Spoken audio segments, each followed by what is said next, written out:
Good evening, everyone. My name is Paul Young. I'm just going to walk you through technology marketing. Here's a brief bio about myself. I've got in-depth experience in many areas. As such, I can give you the different perspective of technology as it overlates to business as well.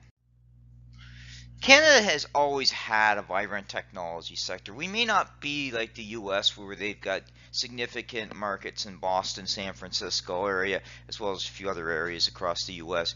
Canada's got significant investments over the last 20-25 years.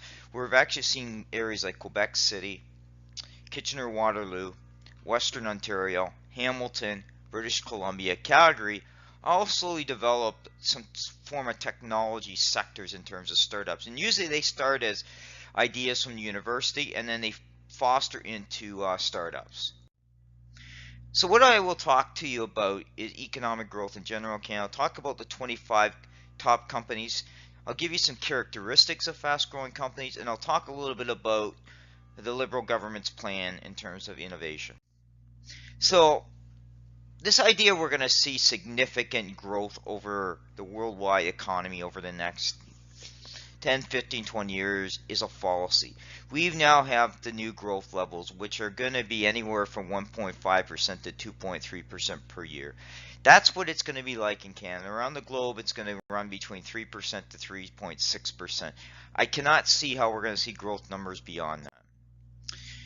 Here's a list of the top 30 fastest growing companies in the year, and pay mostly attention to A, the size of the revenue, and B, the area that they focus on. So it's not just software.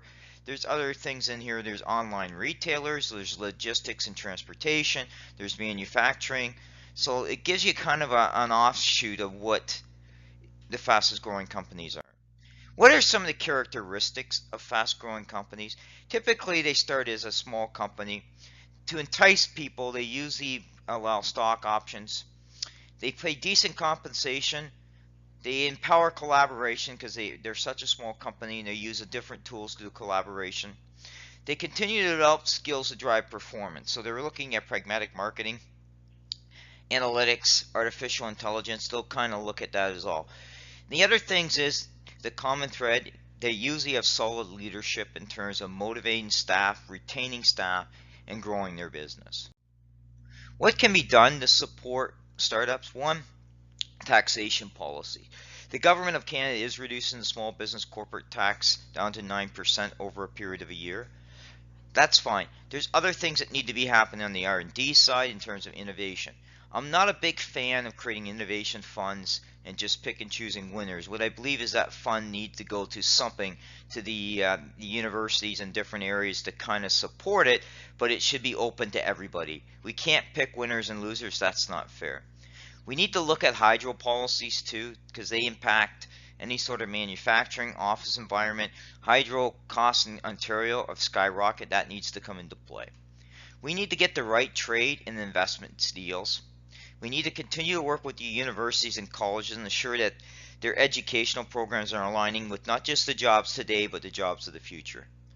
Access to capital, bridge funding. We need to find the best way to make sure that the Export Business Development Bank is supporting innovation. We need to look at more innovation centers. I was a big push on this before the election. The government is looking at this, but it needs to be widespread, and it should be all universities and colleges should be innovation centers. The government's also shooting itself in the foot. They feel that small businesses are just corporations to shelter income. A lot of startup companies did not like that fair treatment of that and have actually voiced their concerns to the Minister of Small Business, Chagger. The bottom line is corporations need small business. A lot of them don't succeed in the first 3 years. Therefore, if you put more rules into them, you're just complicating their business and its business ability to grow and expand if they're going to spend more time in regulatory side. Canada's always been an IT hub. This slide, I showed you here the incubation areas like Waterloo, Markham, but that's not the only list. Halifax has done stuff. St. John's has done something. I would encourage you to look at the top 500 or the fastest growing companies in Canada and look at where they're located and see how they started, because that's how basically companies start at and move forward. Justin Trudeau speaks about tech bout, but what he doesn't really tell you is the truth. You'll never get the truth from Justin Trudeau and the Liberals. The fact is, we've had a very prospered and buoyant technology sector in Canada. Does it need help? Yes. Do we need to look at different aspects? Yes. But we also need to make sure that the strategy going through is it's going to support and it's sustainable. Throwing money at unprofitable business isn't a sustainable strategy, and that's something to bear in mind.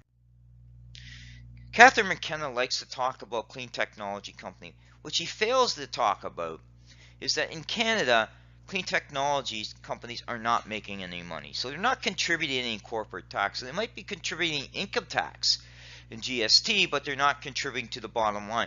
And they require subsidies in a lot of cases. That's what's happening. If you take the subsidies away, are those business profitable?